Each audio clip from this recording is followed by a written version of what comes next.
At NTU, your employability is our #1 priority. Why? Because we're invested in your future and your career. Not just a great career, but a better, braver you. From the first days of your NTU journey to the years after graduation, we've got your back. We've built our degree courses on what employers expect to see. With 240 hours of hands-on experience, tackle real challenges with real organisations. Complete an internship or a year-long placement. Attend job fairs and networking events and show employers what you're worth. Enjoy one-to-one career coaching, 24/7 online support, exclusive access to part-time, placement and graduate level vacancies. If you're not in work or further study, up to 15 months after graduating will help kickstart your career. We provide personal coaching and training programs. In fact, we even offer a paid internship within the first year. That's a promise. And when we make a promise, we mean it.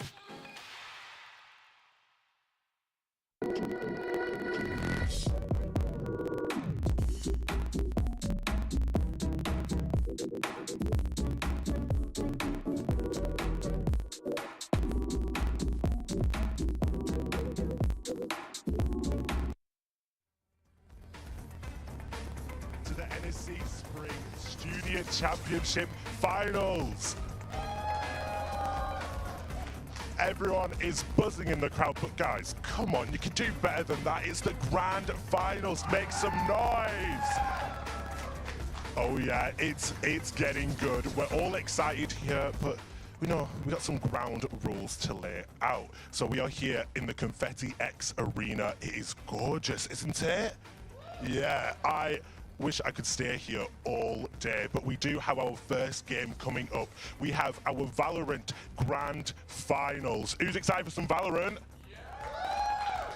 Well, I believe we should go straight into it. We have Hagrid's Hermione's versus Nottingham Archers. Casters, take it away.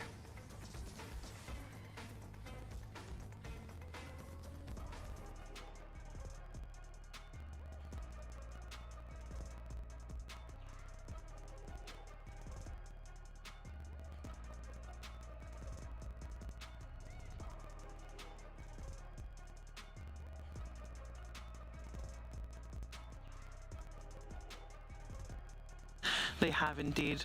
Obviously, you know, Staff went pretty much unbeatable throughout. They did have a little bit of a They had a wobble in the group stage. wobble in the group stages, but overall not too bad. We do have some stats coming up here as well, just to show you guys a little bit more. Yeah, interesting to note though that their one loss for the side of Staff's Hagrid's Hermione's was to Nottingham Archers, and it was in 2-1 fashion. Now, you know, seeing that, maybe we think, you know, Nottingham have the advantage, but one thing to bear in mind as well is that the one map that they did win for that, for Hagrid's Hermione's, it was a 13-1. They did win very well, but then they lost out in the series overall and weren't able to bring it back. But since then, I mean, they've been pretty good. They have indeed. Something also to mention that Fire Bucklerman has not gotten a single first blood in this entire season, so we're going to be looking out for it today, this last chance to try and get somewhat of a first kill going into these series. But on the other side though, Hagrid's Hermione's debuted with a 19-map win streak in Uni Leagues, which is incredibly impressive to not have dropped a map. Like, you know, when it comes to series, you know, fair play, but to not drop a single map for that many, like, that many maps is insane stats. Yeah, I mean, both teams going pretty positive there. Like you said, the only series being dropped from Staff is being to Nottingham. Yeah. So, and these guys are undefeated right now. It's kind of poetic to end it here. You know, you lose to them in that earlier on time, in that group stage, drops you down into lowers, you then have to fight back for your life. I mean, I believe we covered that map as well, and that series was incredible. First map, we go into it and they lose 13-1, and you think it's over for Hagrid's Hermione's. Yeah. There's no way they come back. They swing back in, win it in the end 2-1, and both were 13-8. Yeah, the fight back was insane. Yeah, it was indeed. Obviously, mid tournament we have had obviously a bit of a map pool switch up.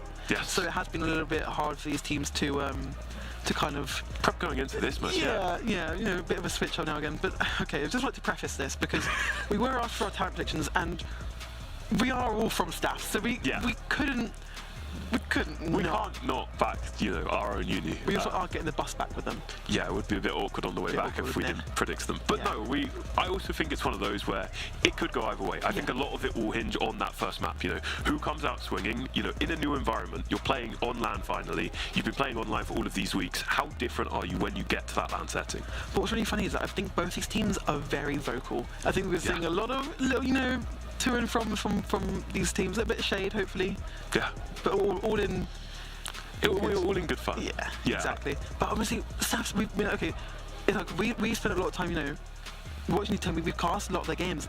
Their strongest map was Corrode, right? Which is now gone. Yeah, Corrode gets taken out. I believe, let me quickly check, I believe they were like 6-1 on the map, which is insane. The one map they lost was that 13-1 that we spoke about. But some could put it down to a bad day, maybe. Who knows what happened on that one? But yeah, with that going out of the map pool, it does raise a few question marks of if this was kind of your go-to map, your picked into map, and now all of a sudden it's just not in the map pool, where do you go?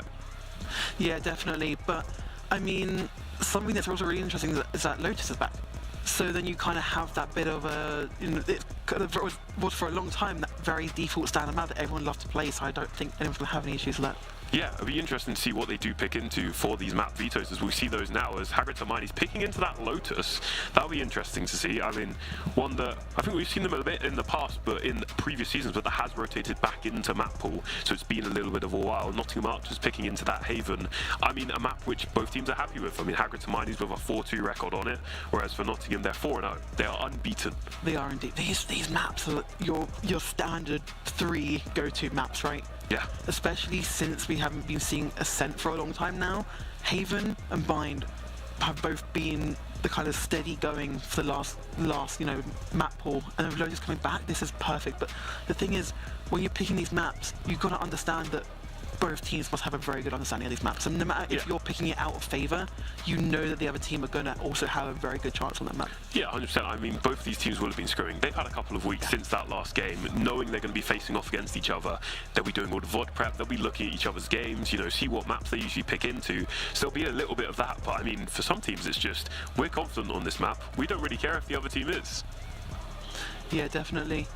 But I mean, obviously, we are going to be going to a walkout. Yeah, we get to see the teams walking out. Indeed. So we should be cutting over to that very soon, and we'll see how these teams, it gives us that first little look at how the teams are feeling.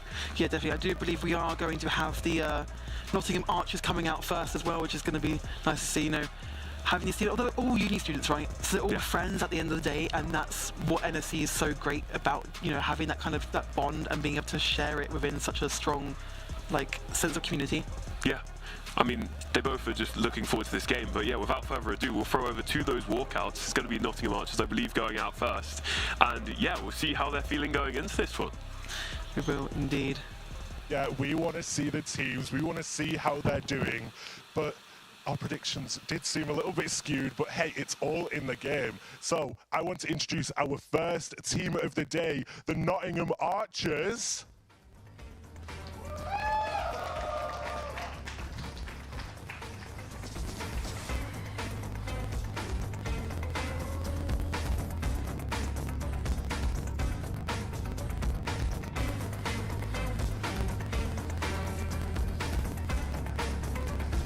Can we get some cheers for the Nottingham Archers?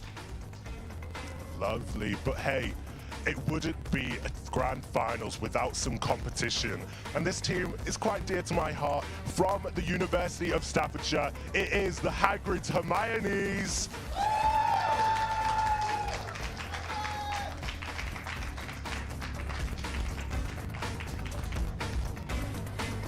If they want to come out.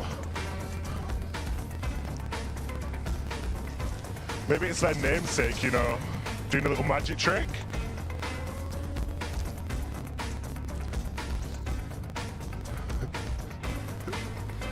Guys, there we go. The Hagrid Hermiones, give them a cheer.